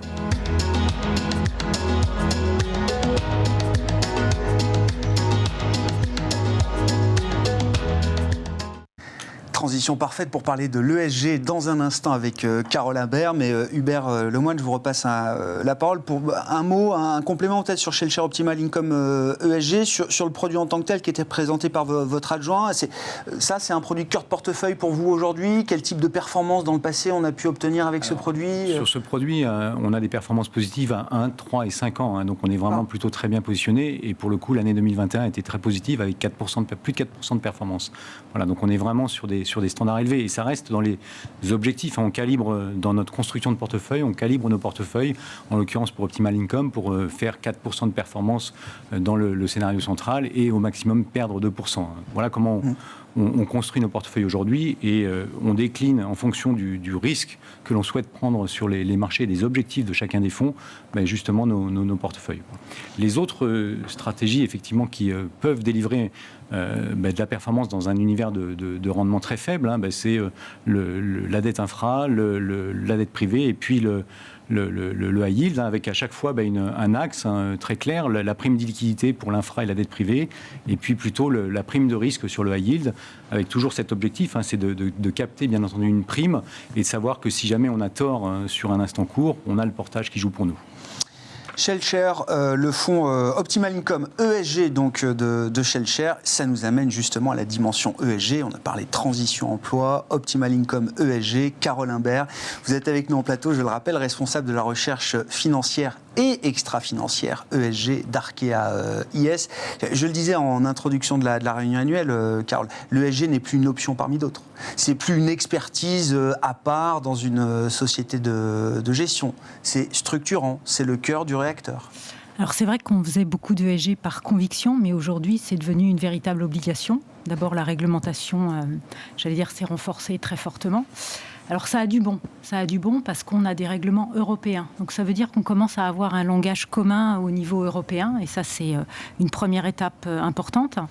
La deuxième chose, c'est que cet ESG on le fait. Pourquoi ? C'est aussi pour nos clients, et principalement pour nos clients, qu'ils soient internes ou externes. C'est vraiment les aider à répondre, eux aussi, à ces contraintes réglementaires. Donc notre rôle, c'est vraiment de leur apporter les réponses et être en capacité, finalement, de les aider dans leur financement ou dans des fonds qui nous confient. Ouais. Concrètement, quelles sont les grandes avancées à retenir chez Arkea IS qui traduisent justement cet engagement ESG ? Alors, on pense à la labellisation, le nombre de fonds labellisés devient un indicateur de référence, mais concrètement, là, quelles sont les avancées qu'il faut avoir en tête, Carole ? Alors, je commencerai déjà par parler d'organisation. Aujourd'hui, c'est une équipe de recherche financière, extra-financière de 11 personnes, totalement dédiée aux équipes d'Alain chez FFG, aux équipes d'Hubert chez ShellShare Prince Gestion. Donc vraiment, on travaille en général en étroite collaboration. Il y a toujours un analyste financier, un analyste extra-financier. L'idée, c'est de regarder à 360 degrés les émetteurs, avec cette très forte conviction que la performance extra-financière sera source de performance financière. Donc, on essaye de capter la dynamique. Mais cette dynamique, comment vous la captez ? C'est pas en regardant dans le rétroviseur. Donc, c'est aussi par l'engagement qu'on peut avoir auprès des émetteurs. Parce que si on arrive à les faire progresser, quelque part, là, on est vraiment à l'origine d'un impact. Et ça, on pourra rediscuter d'impact après. Mais on est aussi à l'origine d'une performance financière qui va s'améliorer. Ouais. C'est une pratique quand même de l'ESG qui évolue, ce que vous décrivez. Enfin, cette idée d'engagement, d'accompagnement, de co-construction même entre l'analyste financier, extra-financier et l'émetteur, comme vous dites, l'entreprise. C'est assez, je ne sais pas si c'est nouveau, mais en tout cas, j'ai l'impression que c'est une pratique qui prend de plus en plus d'importance. Alors, c'est nouveau, c'est une conviction, mais c'est aussi, j'allais dire, notre rôle d'investisseur responsable. On a parlé de transition environnementale, sociétale, elle sera technique, technologique. Mais quelque part, c'est aussi un peu une opposition. Et en fait, ça doit plutôt aller de pair avec l'exclusion. Si on exclut, quelque part, le problème, il n'est pas réglé. Or, si on amène un émetteur à s'inscrire dans le progrès, là, quelque part, tout le monde en profitera. Donc, c'est en ça que, c'est peut-être un petit peu nouveau, mais c'est parce que aussi l'exclusion est quand même quelque chose d'un peu plus nouveau. Si on prend le label, et vous parliez label tout à l'heure, Alain en parlait, notre démarche de labellisation, elle est forte. Sébastien citait tout à l'heure qu'on a aujourd'hui à peu près 2/3 de nos encours qui sont labellisés. C'était à peu près 13 fonds. On veut multiplier par 2 nos fonds labellisés. Mais ce n'est pas juste pour la démarche, c'est parce qu'il y a du sens derrière. C'est s'inscrire dans une démarche de progrès, c'est sensibiliser les émetteurs, c'est sensibiliser la gestion, parce que quelque part, ce sont des travaux communs qu'on mène avec les gérants. Les gérants, ils sont de plus en plus demandeurs à comprendre c'est quoi cette dimension extra-financière. C'est pas normé comme du financier, donc on peut être plus facilement challengé. Mais l'idée, au final, c'est que finalement, quand le gérant prend sa décision d'investissement, il est confortable. C'est-à-dire qu'il se dit, voilà, on a balayé à peu près tous les paramètres. J'ai tout regardé, j'ai 360... Voilà. Après, on peut se tromper dans le timing, choses comme ça. Mais vraiment, l'idée, c'est de donner ce confort aux gérants. Vous évoquez la question des normes, de la réglementation, évidemment, qui est prépondérante dans le domaine de l'ESG aujourd'hui. Alors, la réglementation continue d'avancer, elle continue de se durcir. En tout cas, elle existe, elle existera sans doute encore plus demain. Est-ce que vous y voyez un peu plus clair ? Est-ce qu'on ne s'est pas perdu dans cette réglementation ? Est-ce qu'on garde quand même un cap, une philosophie cohérente avec les objectifs qu'on se fixe, défis climatiques, sociaux, etc. Alors, c'est vrai que ça va très vite. C'est vrai que ça va très vite. L'année dernière, on avait SFDR, on en a parlé. Taxonomie depuis le 1er janvier. Et puis, dans le pipe, MIF 2, où on va demander les préférences ESG aux clients. Aujourd'hui, on ne sait pas trop comment ils vont nous répondre, mais ça va se formaliser. Donc, je pense qu'on y voit plus clair. Et ce que je disais tout à l'heure, la grande nouveauté, c'est que finalement, on commence à avoir un langage européen commun. Alors, c'est vrai que chaque pays continue à avoir ses labels. Mais la réglementation, alors comme ce sont des règlements européens, il n'y a pas de transposition en droit français, donc ça s'applique. C'est vrai qu'SFDR, on attend parfois que l'AMF soit un peu plus précis sur ses interprétations, parce que quelque part, notre organe de tutelle reste l'AMF. Mais on sait très bien que maintenant, au niveau européen, tout le monde produit des articles 8, donc des fonds article 8, qui ont des caractéristiques ESG, des fonds article 9, et on a parlé de Fédéral Transition Emploi, un fonds à impact. Et ça veut dire que c'est aussi la nouvelle étape. C'est qu'on a fait de l'intégration ESG, maintenant on passe à l'impact. L'impact, ça veut dire s'inscrire dans la durée aussi. D'abord, il faudra mesurer. L'impact, c'est 3 dimensions. Il y a une vraie intentionnalité. Donc, c'est quoi l'objectif du fonds ? C'est me démontrer aussi qu'on a une additionnalité. Alors, tout à l'heure, Stéphane, dans la vidéo, et Célia expliquait qu'on mesure les emplois créés. C'est quand même quelque chose d'assez pertinent. Et au final, donc, il y a cette mesurabilité.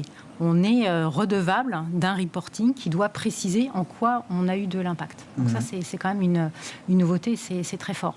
Mais il y a une chose, et tout à l'heure, Sébastien le disait, c'est on fait beaucoup de choses parce que quelque part, notre impact, il est sur nos encours. 70 milliards. C'est beaucoup, c'est des millions de personnes, c'est beaucoup d'emplois, beaucoup de dimensions à la fois sur la gouvernance, le social et bien sûr, on va dire, la partie environnementale. Maintenant, on regarde un peu, on se regarde dans le miroir. Qu'est-ce qu'on fait nous ? On est très exigeant, donc il faut qu'on le soit avec nous. Sébastien parlait tout à l'heure un peu de mécénat éducatif. Mais bien sûr. C'est une piste qu'on voudrait, parce qu'on a des choses à partager. On a des expertises. Et il y a ce besoin de cohérence à un moment. Voilà, exactement. C'est vraiment le terme, c'est l'alignement. On a une raison d'être. On a un groupe qui veut devenir entreprise à mission. Nous, c'est quoi notre mission, entre guillemets ? Bien sûr. Voilà. Elle est au quotidien, nos investissements, mais aussi être assez exemplaire dans nos démarches. Un des éléments à avoir en tête aujourd'hui quand on parle d'ESG, c'est que effectivement, on a en tête intuitivement que ça concerne beaucoup le monde action, mais c'est ce que je disais là aussi en préambule. Enfin, toutes les classes d'actifs sont concernées, du côté au non-côté. Alors c'est vrai qu'on a tendance à dire que c'est plus equity, parce que quelque part, il y a cet exercice du droit de vote. Et on l'a vu quand même, des étapes très fortes qui ont été franchies, avec des actionnaires qui se positionnent sur des rémunérations, sur des démarches environnementales. Enfin, c'est quand même quelque chose d'assez fort. Sur le crédit, on ne l'est pas moins. Pourquoi ? Parce que finalement, on est dans la capacité d'accompagner des émetteurs. La rotation, elle est moindre sur le crédit, donc ça se veut dans la durée. Quelles que soient les classes d'actifs, on a parlé de dette privée. En fait, c'est très impressionnant de voir que quelque part, pour des plus petites entreprises, on leur donne une sorte de grille de lecture et puis peut-être une feuille de route. C'est-à-dire qu'on leur a préparé un questionnaire qui ne s'applique pas de la même façon à des grandes entreprises qu'à des PME. Et donc, on leur dit, voilà, l'environnement, c'est ça qu'on regarde, la gouvernance, c'est ça qu'on regarde, le social. Et ben, beaucoup se disent, tiens, ça va être ce que je mets en application chez moi. C'est un bon playbook pour moi, ça. Exactement. Exactement. Et puis, sur la partie infrastructure aussi, c'est qu'on va accompagner des projets. Là, on est en totale, j'allais dire, cohérence et puis surtout très impliqué pour l'équipe ESG avec les équipes de dette infrastructure parce que quelque part, c'est là où on aura aussi un vrai impact. Le non-coté, comment ça résonne chez vous, messieurs, Hubert? ESG, ça ouais. plutôt bien. Non-coté, ESG, oui, c'est un combo qui fonctionne bien, je ne sais pas, chez Sherprince. L'ESG, c'est un combo qui fonctionne bien sur les marchés cotés et sur le non-coté aussi. Ouais. Sur le côté, juste 2 secondes là-dessus, mais ça a un rôle primordial dans notre capacité à générer de la performance financière ou à éviter de détruire de la performance financière. On a bien vu très récemment les problématiques Orpea ou Saipem. Donc on voit que ça a un impact très important et sur notre capacité, comme le disait Carole, à être dynamique dans notre vision de l'ESG et dans l'intégration sur notre lecture financière, sur notre positionnement financier. Et c'est plutôt la dynamique qui va compter plutôt que les métriques à l'instant T. Et donc cette dynamique d'amélioration, potentiellement, elle sera susceptible aussi de générer de la performance financière. Voilà. Et puis sinon, sur le non-coté, inévitablement, et c'est peut-être beaucoup plus matérialisable sur la dette infra et sur la dette privée avec le financement des territoires, la création d'emplois et inévitablement. Et donc on est sur des choses très très concrètes pour le coup, le financement des véhicules électriques, l'énergie renouvelable. Enfin voilà, on est sur des thématiques qui vont parler à tout le monde et donc c'est quelque chose effectivement qui parle plus facilement.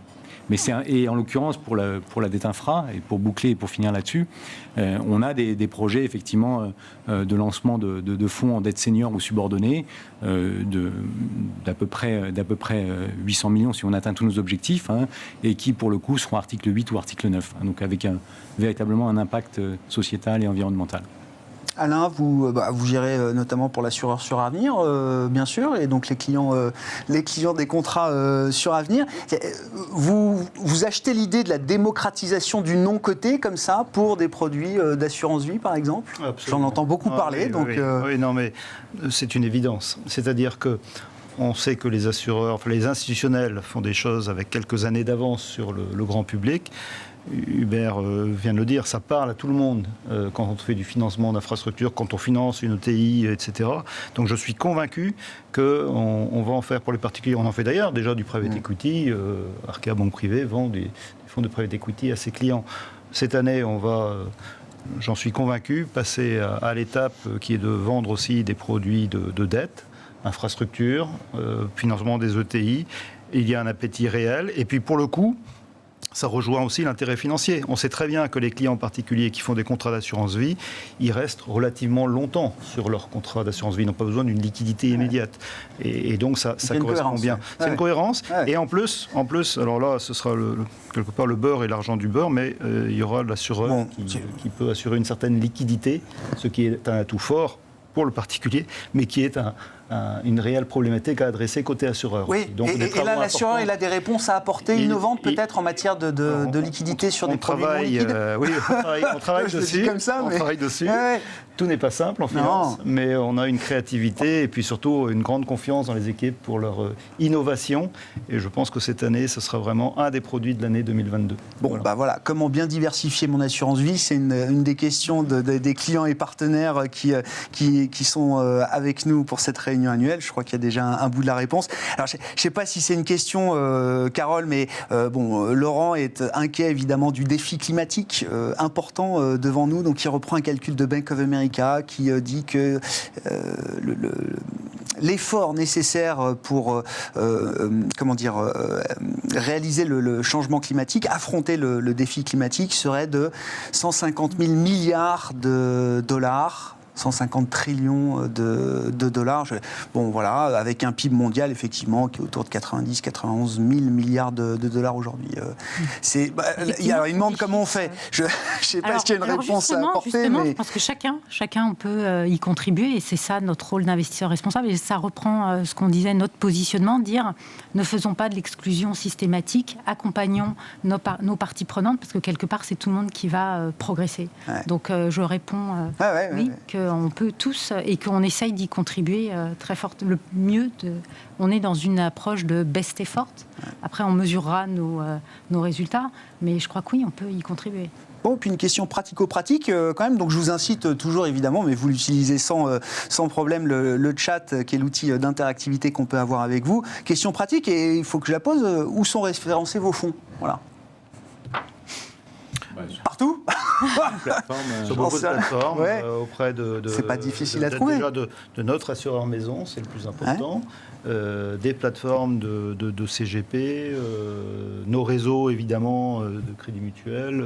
Bon bref, tous nos distributeurs, Fortunéo en est un entre autres. Voilà.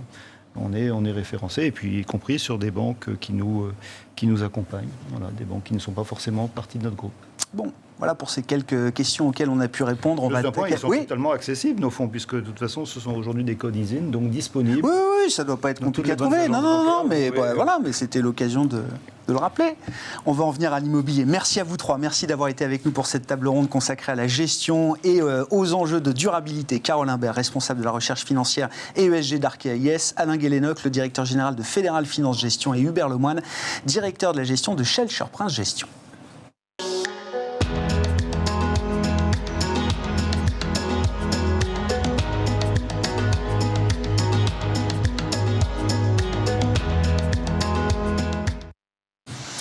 On en vient à l'immobilier, bien sûr, l'immobilier qui reste un placement incontournable auprès des Français, qui devient à ce titre également une expertise clé désormais au sein d'Arkea IS avec la création d'Arkea Reim. Nous allons y revenir en détail pendant ces prochaines minutes. Et là aussi, comme on vient d'en parler avec Carole Imbert, la notion de durabilité, les aspects de transition écologique deviennent prédominants à travers ces investissements immobiliers. Pour en parler avec nous, j'ai le plaisir d'accueillir Julien Carmona, le président du Crédit Mutuel Arkea. Julien Carmona, bonjour. Bonjour Grégoire. Merci beaucoup d'être là. À vos côtés, François Deltour, directeur général d'Arkea IS. Bonjour François. Bonjour Grégoire. Et Yann Wittkopf, le directeur général d'Arkea Reim, donc la nouvelle société de gestion immobilière qui est créée au sein du groupe Arkea IS. Bonjour Yann. Bonjour Grégoire. Merci d'être là. Julien, je me tourne vers vous évidemment. Alors, ceux qui auront regardé votre CV comprendront que vous avez une forte connaissance de l'immobilier. Julien Carmona, si je peux me permettre. Que représente, vous avez pris vos fonctions récemment au deuxième trimestre 2021 en tant que président donc, du Crédit Mutuel Arkea. Que représente l'immobilier là, au moment où on se parle au sein du Crédit Mutuel Arkea? Alors Grégoire, donc vous avez devant vous le président du groupe, mais aussi un amoureux de l'immobilier, un connaisseur, je ne sais pas, mais un amoureux de l'immobilier. Alors le groupe ne m'avait pas du tout attendu pour être extrêmement présent dans l'immobilier et sous différentes formes. Alors évidemment comme banquier, financeur, également comme investisseur et enfin comme commercialisateur ou prestataire de services. Avec des valeurs et des approches qui nous caractérisent, c'est-à-dire d'abord la primauté d'une vraie expertise. On fait des choses quand on a une expertise. Ensuite, le sens du temps long, du long terme. Et enfin, une approche entrepreneuriale qu'on a envie d'appliquer à tout ce qu'on fait. Alors, peut-être pour détailler très rapidement, d'abord comme banquier, comme financeur, les encours de crédit immobilier au sens large, c'est-à-dire crédit habitat des particuliers professionnels et aussi les crédits aux professionnels de l'immobilier. C'était fin 2020, 43 milliards d'euros, c'est-à-dire pas loin des 2/3 du total de nos encours de crédit. Ça sera davantage fin 2021. On a eu une année de production record, exceptionnelle. La demande est toujours là, de tous les côtés. Donc d'abord des particuliers, puis aussi tous les professionnels de l'immobilier, promoteurs, foncières, bailleurs sociaux. On essaye d'être présent sur toute la filière. Comme investisseur, alors on a de l'immobilier direct, plus d'1 million de mètres carrés, et également des placements pour plus de 13 milliards chez Suravenir, chez Arkea IS et dans d'autres entités du groupe.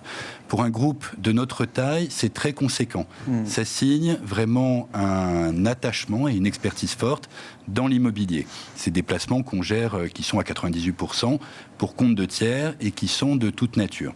S'ajoutent à cela des structures et des métiers de commercialisation comme Isimo ou Arkea Immobilier Conseil, et puis d'autres métiers un peu atypiques. On a par exemple un bailleur social dans notre périmètre, Armorique Habitat, et on en est très fiers.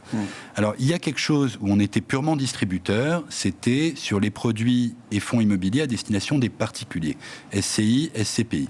On distribuait, on distribuera toujours des produits de belles sociétés de gestion externe. Mais nous n'avions pas cette capacité de production et ça nous manquait, puisqu'on veut être sur toute la gamme. D'où la décision, qui a été prise bien avant que je n'arrive, par Sébastien et ses équipes, de se doter de cette capacité.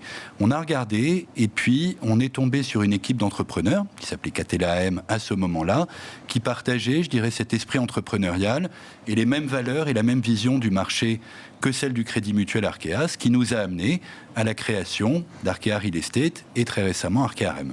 La société donc de pôle de gestion immobilier désormais du groupe Arkea IS. François Deltour, en tant que directeur général d'Arkea IS, est-ce que vous pouvez nous en dire un peu plus sur le lancement opérationnel de cette société de gestion d'actifs immobiliers et de ses ambitions pour ce qui va être donc 2022, sa première année complète d'existence? Oui, tout à fait, Grégoire. Arkea IS, comme vous le savez, ça représente aujourd'hui un peu plus de 70 milliards d'euros d'encours, beaucoup d'expertise sur le côté, sur le non-côté, dans un nombre de classes d'actifs très important, mais il nous manquait une brique importante qui était celle de l'immobilier. Alors nous avons lancé fin 2020 une SCI, Silver Avenir, positionnée sur un marché de niche, sur le viager responsable sans rente. Cette SCI distribuée en UC a eu un très beau succès commercial, près de 500 millions d'euros de collecte en moins de 18 mois de commercialisation. Et nous avons ensuite souhaité offrir d'autres produits différents à nos clients et avons pour cela lancé l'année dernière Arkea REIM, la société de gestion immobilière du groupe Arkea. Alors, l'ambition d'Arkea REIM est très simple, c'est en fait accompagner les grandes transitions à l'œuvre dans l'immobilier afin d'offrir à nos clients des produits durables et des produits performants. Alors les grandes transitions, on en voit 4. La première, c'est la transition, toutes les transitions sociétales. Il y a des tendances de long terme que tout le monde connaît autour du vieillissement de la population, par exemple, mais la crise sanitaire récente nous a fait montrer en fait qu'il y avait d'autres tendances. Et on parle beaucoup du monde post-Covid. Le télétravail, tout le monde le connaît aujourd'hui, mais les implications du télétravail sur les commerces en centre-ville, sur les bureaux à la Défense, par exemple, sur les restaurants, etc., celles-là sont extrêmement nombreuses et nous devons absolument prendre en compte cette grande transition. Ouais. La deuxième transition, c'est la transition, je dirais, économique. On passe aujourd'hui d'une société de propriété vers une société d'usage, avec énormément d'implications, là aussi, bien sûr, dans l'immobilier. La troisième transition technologique, avec tout ce qui est autour de la digitalisation, mais aussi d'innovation, à beaucoup d'endroits, notamment dans le médical, avec là encore des implications sur l'immobilier. Et puis, pour finir, comment ne pas parler de la dernière transition, la transition écologique, avec des enjeux majeurs autour de la rénovation énergétique pour les bâtiments et puis de l'adaptation à des nouvelles normes environnementales. Alors cette grille un peu des 4 transitions, c'est comme ça qu'on va procéder au sein d'Arkea REIM pour regarder les différents actifs qui s'offriront à nous afin d'offrir des produits performants et durables pour les clients. Julien Carmona, je me tourne à nouveau vers vous et je prends d'ailleurs des questions en direct parce que la question est parfaite. L'immobilier n'est-il pas trop cher pour continuer à investir? En tant qu'amoureux et fin connaisseur de l'immobilier, Julien Carmona, est-ce que c'est le bon timing là? Est-ce que c'est le bon tempo dans un monde... Alors effectivement, on voit se dessiner les tendances post-Covid, mais on n'est pas encore tout à fait sorti de la pandémie. On ne sait pas non plus comment les comportements vont radicalement changer ou pas sur plein de sujets. Absolument. Alors l'immobilier me paraît au contraire toujours extrêmement intéressant. Et en me plaçant à moyen long terme et sans faire de prévisions sur des évolutions de prix de tel ou tel marché à très court terme. Pour plusieurs raisons. Alors d'abord, la pierre, ça parle à tout le monde. C'est un actif tangible. Et je dirais que c'est un actif relativement simple. Et je pense que dans le monde financier compliqué, qui nous appartient, gestionnaire d'actifs, de rendre simple, il y a une vraie prime à la simplicité. Que quand vous y pensez, l'immobilier, c'est un bien, un emplacement, un rendement locatif, un taux de capitalisation.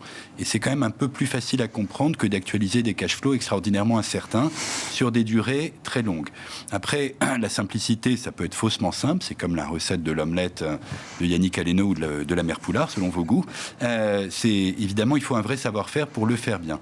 Mais c'est un premier point. Le deuxième point est bien connu. C'est un couple risque-rendement qui est favorable. C'est-à-dire un rendement qui a été relativement intéressant dans un monde de taux bas, et puis un niveau de risque tel que mesuré par la volatilité qui est faible. Et ce couple fait que c'est un actif qui a sa place dans, je dirais, tous les portefeuilles, à la fois en tant que tel et aussi avec un effet diversifiant extrêmement intéressant sur d'autres classes d'actifs qu'il y a dans le portefeuille. C'est vrai pour l'immobilier en général, c'est particulièrement vrai pour l'immobilier résidentiel, le logement. Tout ça a été bien documenté par les études de l'IEIF notamment. Alors pourquoi c'est moins volatile? Certains esprits taquins disent que c'est parce qu'on mesure la valorisation moins souvent que pour les actions ou les foncières cotées. C'est pas tout à fait faux, mais il y a d'autres éléments. D'abord, c'est un marché qui est extrêmement profond, liquide, bien arbitré. Et ça aide à avoir moins de volatilité. Ensuite, c'est un marché où prédominent les horizons de détention longue. Et ça, quand vous avez ça aide également. Donc ça, c'est sur, je dirais, le couple risque-rendement, qui est toujours une bonne raison d'investir. Les chiffres vont à l'appui de ça, puisque quand vous regardez l'encours des FIA immobiliers, on est passé de 160-170 milliards à 250 milliards à la fin 2020. Et donc, voilà, la tendance va dans ce sens-là. Je pense qu'il y a deux autres facteurs ou raisons d'investir, ou en tout cas de considérer cet actif, qui sont importantes aujourd'hui. Le premier, c'est la protection anti-inflation. L'immobilier, globalement, protège de l'inflation grâce à l'indexation des loyers. Et dans le contexte qui a été bien posé en début de réunion, c'est quelque chose qui est important. Et puis, il y a un autre élément, c'est une forme de raréfaction structurelle de l'offre. Je ne sais pas prévoir la demande à terme. Et voilà, elle peut être différente, on évidemment, a une vision sur l'offre. les marchés, les classes d'actifs. Et l'offre va devenir plus compliquée, alors pour des bonnes et des mauvaises raisons. La bonne raison, c'est cette urgence écologique, cette transition environnementale dont on a beaucoup parlé, qui font qu'on ne peut plus construire, bétonner n'importe où. La mauvaise, c'est qu'il faut quand même construire, le faire de façon durable, de façon raisonnée. Et la mauvaise raison, c'est, voilà, on va construire partout sauf chez moi, le not in my backyard, qui complique les choses. Je pense que ça va être un facteur de soutien du marché relativement durable. François, sur le timing, le tempo pour l'investisseur immobilier et pour la création d'une société de gestion d'actifs immobiliers. Oui, vous avez raison, Grégoire. C'est vrai qu'on peut se dire que cela peut paraître à première vue contracyclique. Après, nous avons une conviction différente et nous pensons au contraire que le timing est très bon. Deux raisons principales à cela. La première raison, c'est tout simplement qu'on part, comme pour toute société de gestion décente, on part d'un patrimoine immobilier vierge. Et ça, aujourd'hui, c'est un atout incontestable. Pourquoi un atout incontestable? J'en ai parlé tout à l'heure. Les dépenses qui s'annoncent, les investissements nécessaires pour, pouvoir être en règle avec les nouvelles normes environnementales, et deux, pour pouvoir entamer toutes les dépenses nécessaires pour la rénovation énergétique des logements, c'est un mur qui se dresse devant tous les acteurs de l'immobilier. Alors imaginez pour des acteurs qui ont un parc immobilier conséquent aujourd'hui, faire ces choses-là, c'est très compliqué. Alors que des acteurs qui se lancent aujourd'hui vont tout de suite sélectionner les biens en ayant en tête tous ces éléments et pour pouvoir les préparer à ces bouleversements. Ouais. Et la deuxième raison, si je continue, bien sûr, c'est autour du fait qu'on sera finalement, nous, ISR by design, dès le début. Il y a un label ISR immobilier, assez récent, lancé fin 2020, qui est assez compliqué dans le sens où il impose évidemment des critères. Alors ces critères à respecter, pour du non-coté, pour des portefeuilles diversifiés, conséquents, c'est extrêmement difficile. Les biens ont pu être achetés il y a longtemps, les critères sont difficiles à respecter. Là encore, partant d'un patrimoine vierge, ça va être quelque chose de beaucoup plus simple, qu'on inscrit dès le début dans notre ADN, et on aura, pour les deux produits qu'on va lancer dans un futur très proche, le label ISR immobilier. Bon, Yann, j'en viens à vous. Yann Wittkopf, je le rappelle, le directeur général d'Arkea Reim. Donc, vous êtes en charge de remplir cette feuille blanche. Vous confirmez, c'est un atout de partir d'une feuille blanche là, dans une phase, encore une fois, dans un monde post-pandémique qui est en train de se dessiner, où on voit la poussière commencer à retomber, mais voilà, des comportements ont changé, dans quelle mesure, etc. C'est un vrai avantage pour vous de partir de cette page blanche. Et concrètement, là, c'est vous qui allez être en charge. Quels vont être les axes d'investissement, les éléments de différenciation aussi que vous allez vouloir apporter au marché? Non, c'est une vraie opportunité de partir de cette page blanche parce que effectivement, on ne sait pas de quoi le marché immobilier sera fait demain. Et nous, on va pouvoir proposer des produits immobiliers qui correspondent à notre vision du marché de demain, à cette vision des transitions, accompagner la croissance dans les territoires, parce que c'est vraiment quelque chose d'important pour le groupe et pour nous, parce que on voit que les mutations qui sont à l'œuvre depuis la crise de Covid tendent à favoriser ces territoires. Et une différenciation importante, c'est ce que disait François, cette labellisation ISR.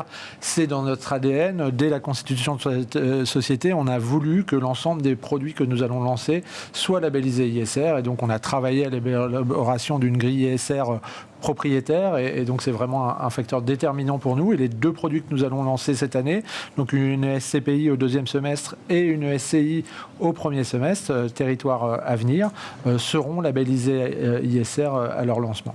Bon, mais justement, si on prend le premier, qui va être le marqueur quand même, j'imagine, important pour la nouvelle société de gestion d'actifs immobiliers, donc la SCI Territoire à venir, c'est ça, Yann, effectivement. Concrètement, quelle est la philosophie de ce produit? Qu'est-ce que vous pouvez nous dire des axes d'investissement à travers cette SCI?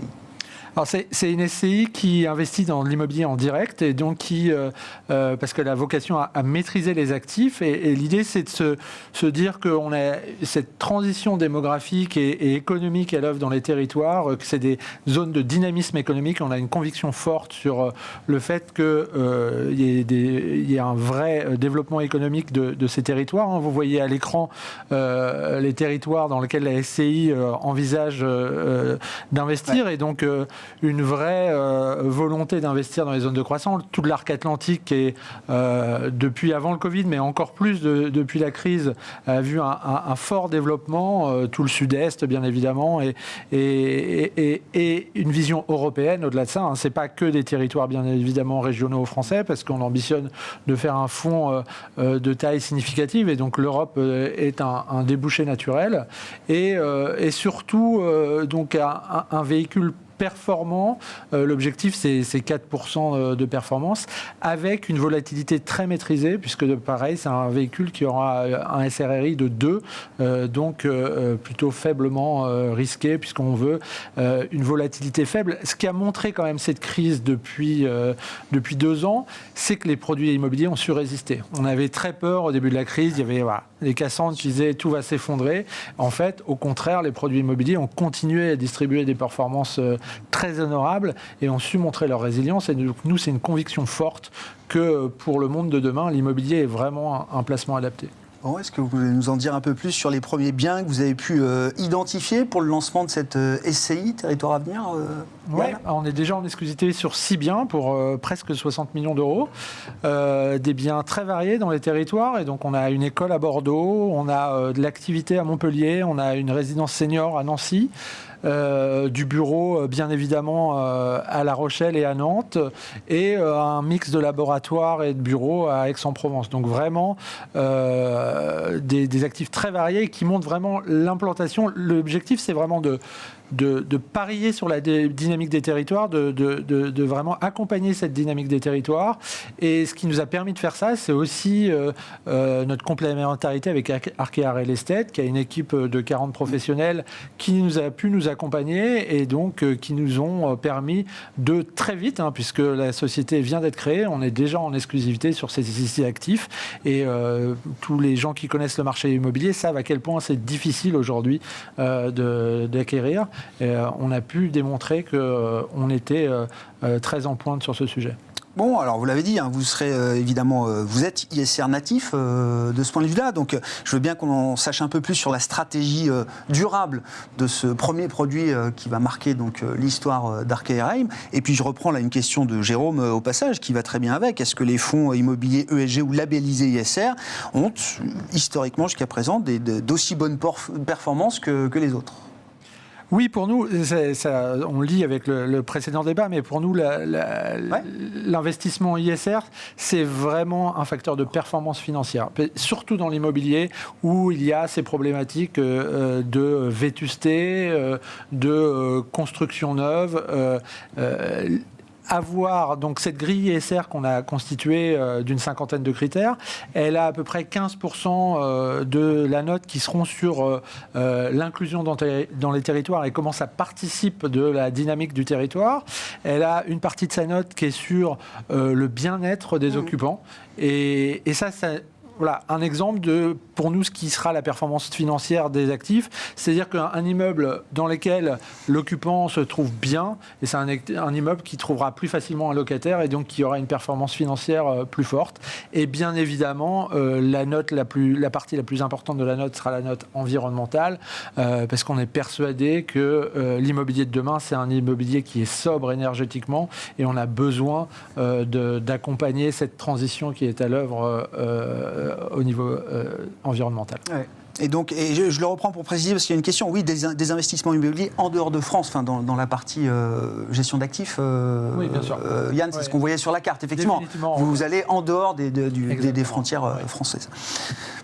L'immobilier durable, Julien Carmona, qu'est-ce que ça représente pour vous ? Aujourd'hui, il n'y a pas un produit immobilier qui peut sortir sans être durable, sans prendre en compte cette notion de durabilité, cette notion extra-financière. Ça devient là aussi un prérequis, comme pour d'autres classes d'actifs ? Oui, absolument. C'est un prérequis, c'est un filtre, et j'ajouterais, c'est le filtre majeur que nous appliquons et que nous appliquerons sur toutes nos décisions d'investissement, qu'elles concernent notre bilan ou qu'elles concernent les fonds que nous confient nos clients.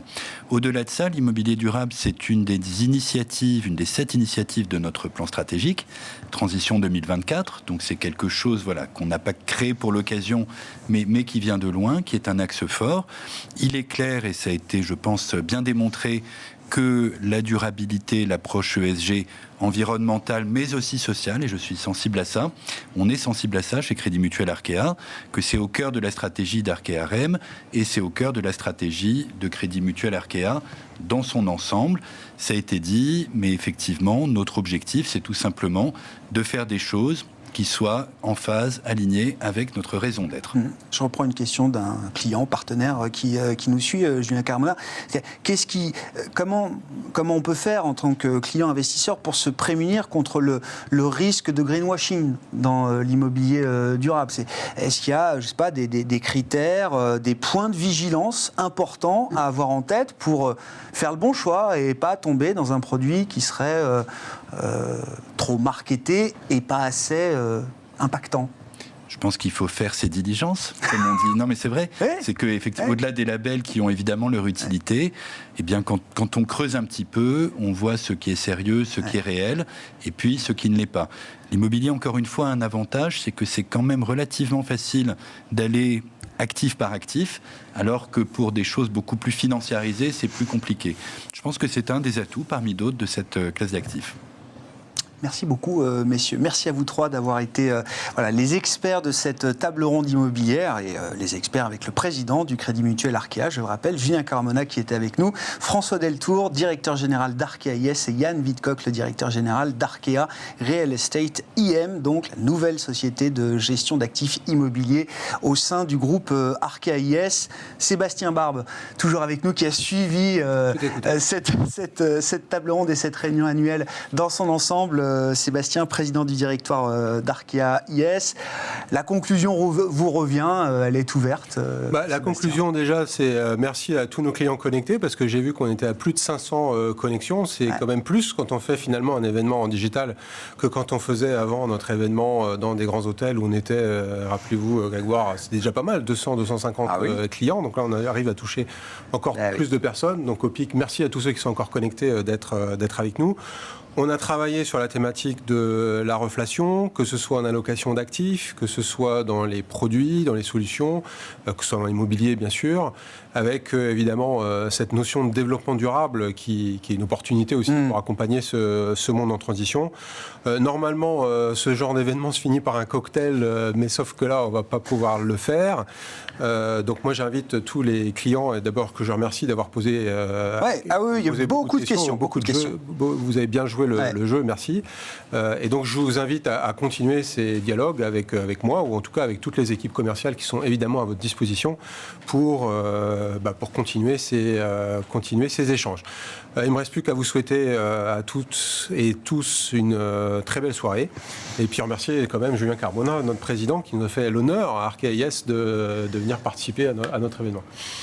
Merci à tous, merci d'avoir participé et de nous avoir éclairé effectivement au sujet des marchés, des perspectives, de l'immobilier et du côté, et puis l'actualité d'Arkéa qui a été représentée tout au long de cette réunion annuelle 2022.